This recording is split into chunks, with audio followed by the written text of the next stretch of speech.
हिंदुत्वाचं नाव घ्यायचा अधिकार तुम्हाला नाही.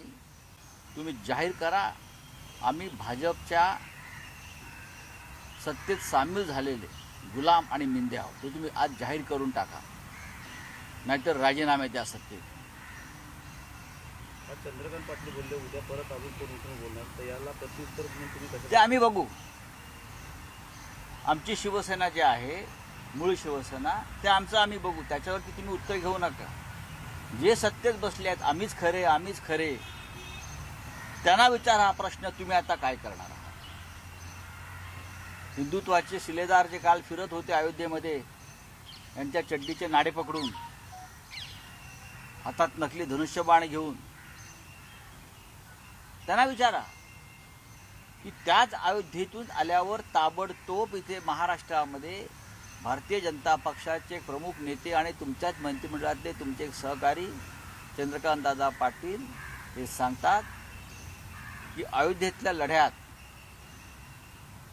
बाबरीच्या संदर्भातल्या त्या घटनेत शिवसेनेचा आणि शिवसेना प्रमुखांचा काडीमात्र संबंध नव्हता आणि ते फार कुचेष्टे आणि चेष्टेने बोललेले आहे. काय बोलणार आहे त्याच्यावरती आम्हाला ऐकायचं आहे. मिंदे काय म्हणतात, महाराष्ट्र आणि देश ऐकू इच्छितोय. मिंदे काय बोलत आहेत, हिंमत दाखवत आहेत का की परत एकदा शरण जात आहेत.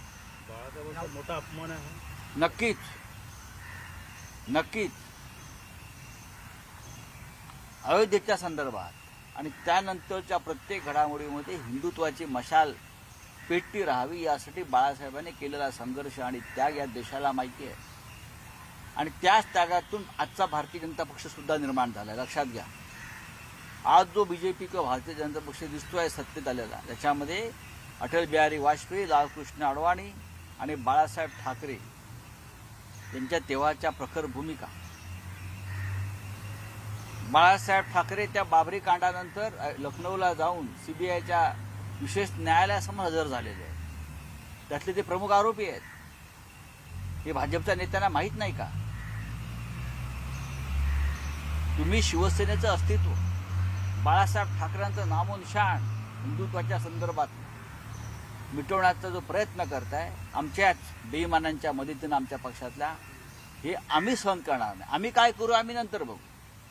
पण ज्यांना तुम्ही विकत घेतलेला आहे आणि त्यातले काही लोक बेईमान जे स्वतःला हिंदुत्ववादी मानतात, आम्हीच खरी शिवसेना, आम्हीच खरी हिंदुत्ववादी, त्यांच्या तोंडाला या क्षणापर्यंत कुलूप का लागलं? त्यांनी त्याआधी कुलूप उघडावं, मग आम्ही पाहतो. हा विषय पूर्ण होऊ द्या. चंद्रकांत पाटलांचं म्हणणं आहे की कार सेवकच फक्त होते. इतक्या वर्षाने बोलण्याची गरज काय होती? तेव्हा चंद्रकांत पाटील कुठे होते? हे सगळे पळपुटे आहेत. ही मुद्दाम केलेली चिखलफेक आहे बाळासाहेबांवर आणि शिवसेनेवर. मुद्दाम शिवसेनेचं अस्तित्वच नष्ट करायचे यासाठी चाललेले सगळे खेळ आहेत. अभी बोलिए आप क्या है? मला माहिती हिंदी में एक बार बताइए। चंद्रकांत पाटिल ने जो स्टेटमेंट दिया है कि बालासाहेब ठाकरे और शिवसेना का कोई रोल नहीं था बाबरी मस्जिद, तो आप कहाँ थे? आप तो भाग गए थे. आप किस बिल में छुपे थे ये सबको मालूम है.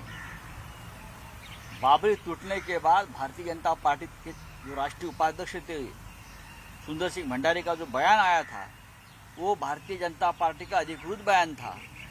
और उस बयान में भंडारी जी ने कहा था ये जो बाबरी का जो पतन हुआ है उसमें भारतीय जनता पार्टी का कोई योगदान नहीं है, ना हमारा हाथ है. ये काम यहाँ जो शिवसैनिक थे वो शिवसैनिकों ने किया था. उसके बाद तुरंत बालासाहेब ठाकरे जी ने निर्भय होकर एक हिंदुहृदय सम्राट के नाते कहा, अगर आप कहते हो ये काम हमारे शिव सैनिकों ने किया है तो मुझे उस शिव सैनिकों के ऊपर गर्व है. और आप क्या बोलते हो इतने साल के बाद?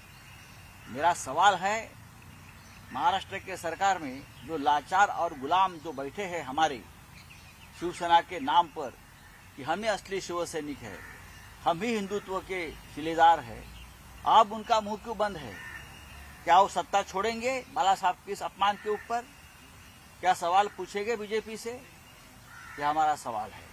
सर, स्वातंत्र्यवीर सावरकर यांचा 28 मे हा जन्मदिवस आहे. तो साहेब, स्वातंत्र्य गौरव दिन साजरा व्हावा. प्रोटेस्ट कर रहे हैं राजस्थान में, सचिन पायलट आज प्रोटेस्ट कर रहे हैं. सर आज दौरा इलेक्शन चालू आहे, कमिशन पे मुख्यमंत्र्यांचा दौरा चालू आहे, शेतकऱ्यांचं नुकसान झालंय मोठ्या प्रमाणात. आज दुसऱ्या दिवशी परत दौरा आहे. मला जे म्हणायचं ते मी म्हटलं. इलेक्शन कमिशन की ऑर्डर राउत संजय राऊत माध्यमांशी बोलत होते आणि त्यांनी पुन्हा एकदा शिंदे गटावरती सडकून टीका केलेली आहे. जाणीवपूर्वक चिखलफेक केली जाते आणि त्याचसोबत निषेध म्हणून राजीनामे देणार का असा देखील एक सवाल शिंदे गटाला संजय राऊतांनी विचारलाय.